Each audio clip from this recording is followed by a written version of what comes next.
तो हमेशा दुख ही आते हैं ज्यादा पूजा पाठ करने वालों और इंसानियत के मार्ग पर चलने वालों के जीवन में।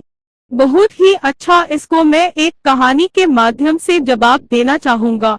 किसी नगर में एक निर्धन व्यक्ति रहता था। वह हमेशा दुखी रहता था और हमेशा उसे इस बात की शिकायत रहती थी, ईश्वर की इतना पूजा करने के बाद भी उसे कुछ न मिला। जब भी वह पूजा करता था, भगवान के समक्ष अपनी विनती करता था और कहता था, हे प्रभु, मेरी पूजा में कहाँ कमी रह गई जो आप मुझे इतने कष्ट दे रहे हैं। कौन सा ऐसा मैंने पाप कर दिया है जो उसके बदले में आप मुझे इतने दुख दे रहे हैं? क्या मेरा पूरा जीवन इसी प्रकार दुख में बीतेगा? रोजाना यही बात पूजा करने के समय प्रभु के सामने कहे और रोने लगे।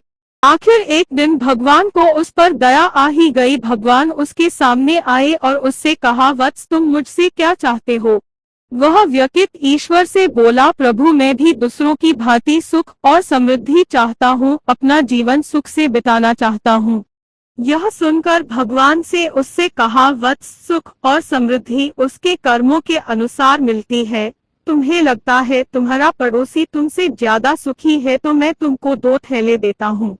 एक थैले में तुम्हारे पड़ोसी की बुराई भरी हुई है और दूसरे थैले में तुम्हारे दोष भरे हुए हैं। जो थैला पड़ोसी का है उसे पीठ पर लाद लेना और कभी खोलकर न देखना। जो तुम्हारा थैला है उसे खोलकर देखते रहना। इससे तुम्हें अपने दोष और कमियों को सुधारने का मौका मिलेगा और अपने थैले को सामने की ओर लटका लो। इतना कहकर ईश्वर अंतर्ध्यान हो गए। उस व्यक्ति ने दोनों थैले उठाए और चल दिया, लेकिन उस व्यक्ति से एक भूल हो गई। उसने अपना थैला पीठ पर लाद लिया और उसका मुंह कस के बांध दिया और पड़ोसियों का बुराई से भरा थैला अपने सामने लटका लिया। वो उस थैले का मुंह बार बार खोलकर देखता रहा और दूसरों को भी दिखाता रहा। इससे जो उसने वरदान मांगे थे वो उल्टे हो गए। जब वरदान उल्टे हो गए तो अब उन्नति की जगह अवनति होने लगा। अब उसको पहले से ज्यादा दुख मिलने लगे। दूसरों की बुराई दिखाने की वजह से लोग उसे बुरा कहने लगे। यदि यही व्यक्ति दूसरों की बजाय अपनी बुराइयां दूसरों को दिखाता तो वह बुराइयों को सुधारता और उसको उन्नति मिलती, लेकिन उसने अपनी बुराई की बजाय दूसरे की बुराई दिखाने लगा।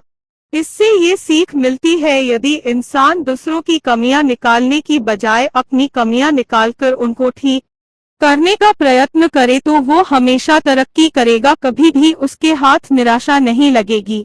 मैंने काफी लोगों को देखा है, ईश्वर की पूजा सुबह करेंगे, शाम को किसी जीव/जंतु को पकाकर खाएंगे, फिर सुबह भगवान के सामने बोलेंगे, मैं बहुत दुखी हूँ।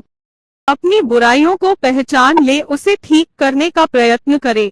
संत रविदास ने कहा है, मन चंगा तो कठौती में गंगा।